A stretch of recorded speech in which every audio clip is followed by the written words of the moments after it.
Assalamualaikum warahmatullahi wabarakatuh.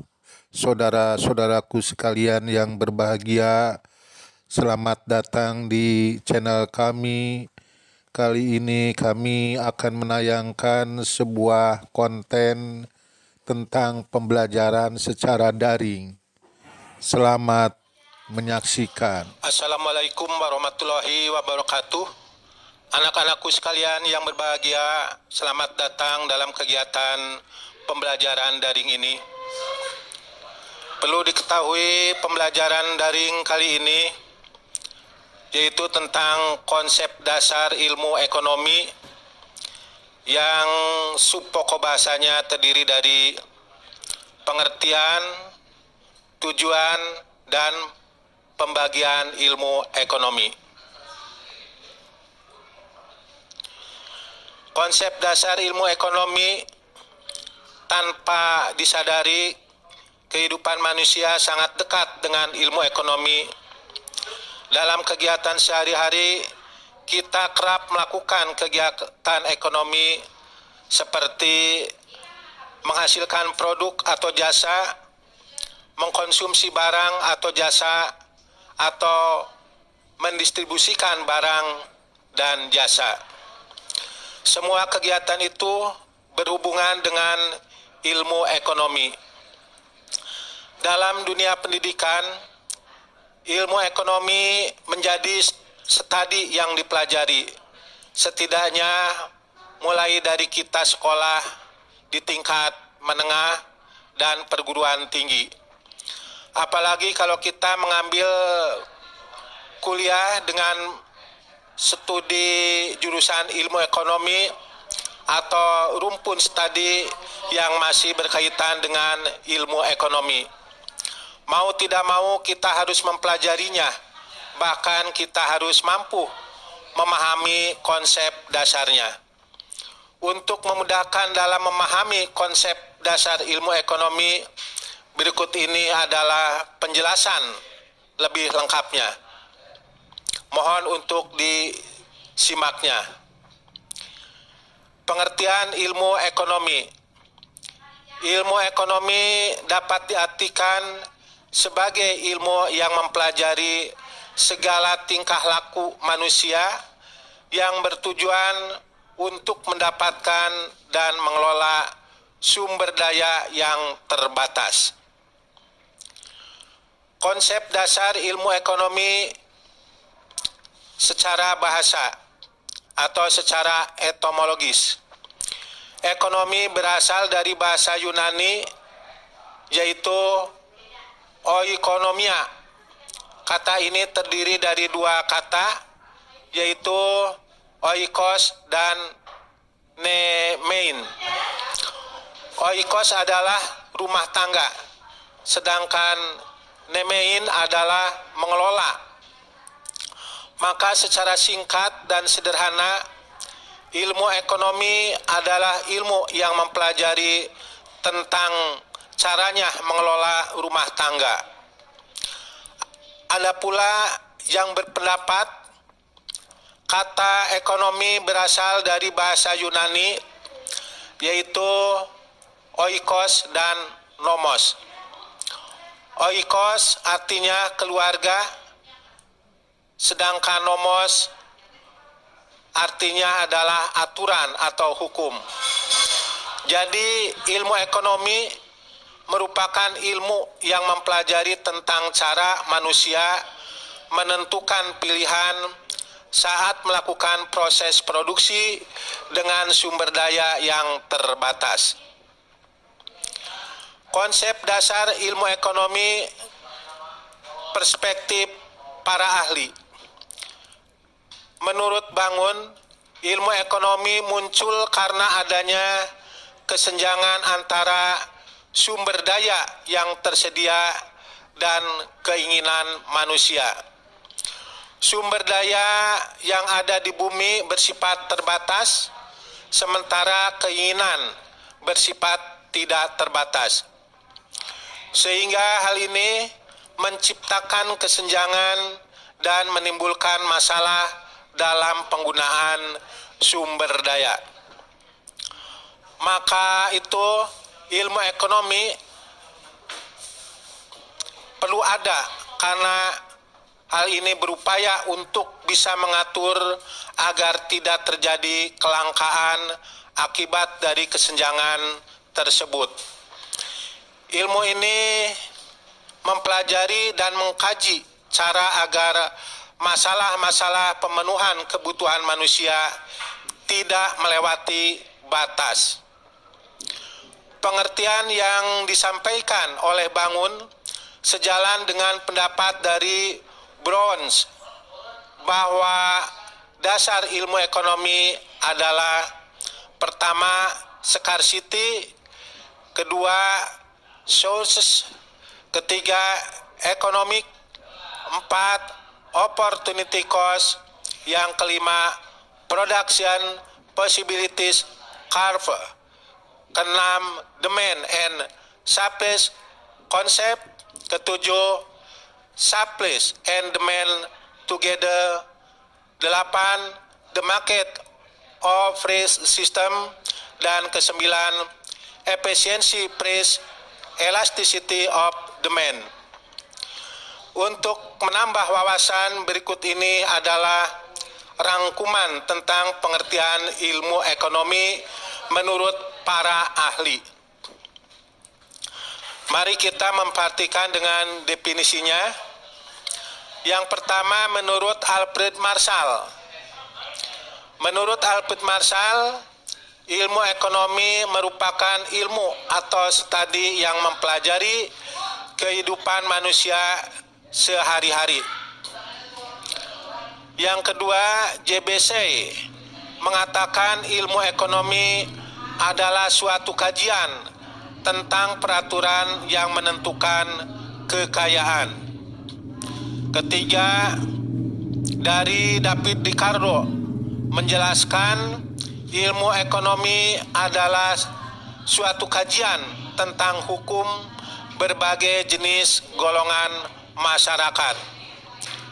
Empat, dari Paul Samuelson menerangkan ilmu ekonomi adalah studi tentang individu-individu dan masyarakat yang membuat pilihan dengan atau tanpa penggunaan uang, dengan menggunakan sumber daya terbatas, tetapi dapat digunakan dalam berbagai cara untuk menghasilkan berbagai jenis barang dan jasa, serta mendistribusikannya untuk kebutuhan konsumsi baik sekarang maupun untuk masa yang akan datang kepada berbagai individu dan golongan masyarakat.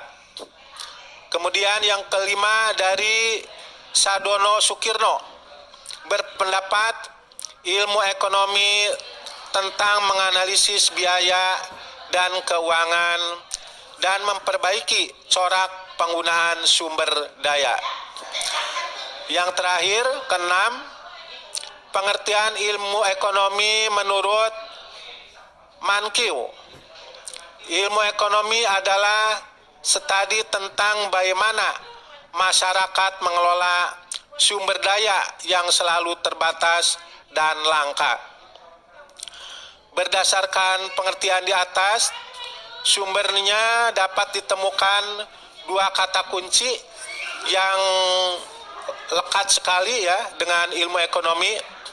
Yang pertama yaitu keterbatasan sumber daya, yaitu sumber daya ekonomi atau faktor-faktor ekonomi. Yang kedua adalah pengelolaan dan pengalokasian sumber daya.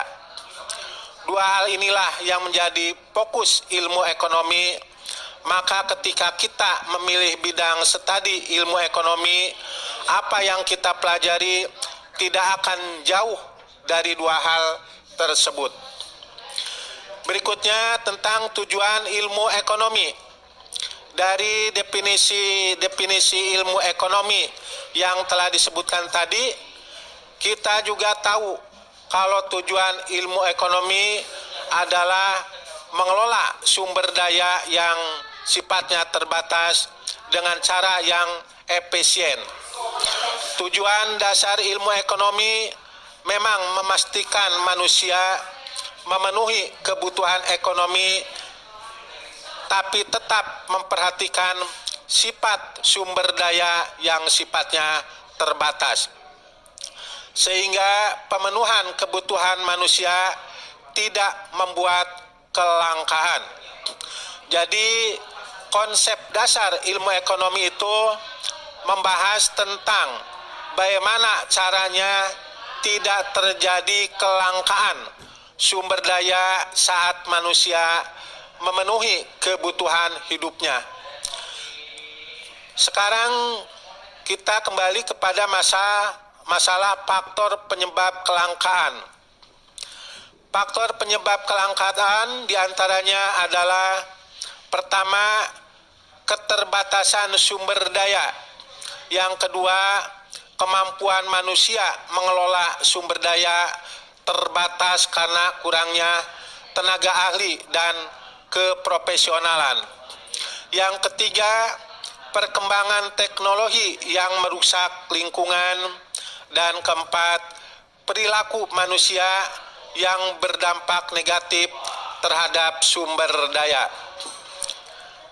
Dikutip dari Direktori Paudikmas Jabar, Kemdikbud Go.id, kelangkaan sumber daya juga disebabkan oleh yang pertama adalah produk alam abiotik seperti tanah, air, dan barang tambang yang jumlahnya terbatas, tidak bisa atau sulit ditambah atau diperbaiki bila manusia tidak mampu mengelolanya dengan baik. Yang kedua, kurangnya tenaga kerja terdidik, terlatih, dan berpengalaman untuk mengolah sumber daya alam, terbukti dalam mengolah barang tambang, yaitu di daerah Aceh, Papua, Sumbawa, dan Kalimantan dikelola oleh pihak asing. Yang ketiga, pendapatan nasional rata-rata Indonesia tergolong rendah. Akibatnya, tabungan dan investasi juga rendah. Keadaan tersebut mendorong Indonesia terpaksa menerima bantuan dari luar negeri dalam bentuk pinjaman. Yang keempat, kurangnya tanggung jawab pengusaha dalam mengelola sumber daya yang ada. Dan kelima, kerusakan lingkungan baik di darat maupun di laut karena kelalaian dan kesalahan manusia. Dan keenam, peningkatan jumlah penduduk dan kemajuan peradaban mendorong peningkatan kebutuhan manusia yang kurang diimbangi dengan kemampuan meningkatkan produksi. Untuk mengatasi masalah kelangkaan semacam ini, diperlukan ilmu atau studi yang mengkaji tentang cara penggunaan sumber daya dengan efisien. Salah satu cara yang dipakai untuk mengatasi kelangkaan adalah membuat skala prioritas. Apa artinya? Skala prioritas ini merupakan suatu daftar bermacam-macam kebutuhan yang disusun berdasarkan tingkat kepentingannya, yaitu dari yang paling penting sampai dengan kebutuhan yang dapat ditunda dalam pemenuhannya. Dalam membuat skala prioritas, ada hal-hal yang perlu diperhatikan, yaitu pertama, tingkat urgensinya. Yang kedua, kesempatan yang dimiliki. Ketiga, pertimbangan masa depan. Keempat, kemampuan diri. Dalam konsep dasar ilmu ekonomi, ada pembagian ilmu ekonomi. Apa saja pembagian ilmu ekonomi itu? di bawah inilah tentang pembagian ilmu ekonomi. 1. Ekonomi deskriptif. Deskriptif ekonomi. Ekonomi deskriptif atau ekonomi lukisan adalah ekonomi yang menggambarkan kejadian atau mengumpulkan fakta-fakta ekonomi yang berhubungan dengan suatu topik tertentu tanpa mengambil suatu kesimpulan. Yang kedua, teori teori ekonomi atau analisis ekonomi merupakan ilmu ekonomi yang berusaha untuk menerangkan, menganalisis, dan menguraikan kejadian-kejadian ekonomi dan mengambil kesimpulannya berupa prinsip-prinsip atau dalil-dalil ekonomi tertentu. Teori ekonomi ini bertugas menerangkan hubungan antara peristiwa ekonomi dan merumuskan hubungan-hubungan tersebut dalam suatu hukum. Teori ekonomi terbagi atas teori ekonomi makro dan teori ekonomi mikro. Ekonomi makro adalah bagian dari ilmu ekonomi secara khusus, mempelajari mekanisme kerja perekonomian secara keseluruhan. Dalam kejadian ekonomi makro, masalah ekonomi yang dibahas adalah fenomena ekonomi yang luas seperti pertumbuhan ekonomi, inflasi, neraca perdagangan, dan tingkat pengangguran. Sedangkan ekonomi mikro adalah bagian ilmu ekonomi yang mempelajari perilaku individu dalam rumah tangga produksi atau perusahaan dalam mengalokasikan sumber daya yang terbatas. Yang ketiga adalah ekonomi terapan, applied economic.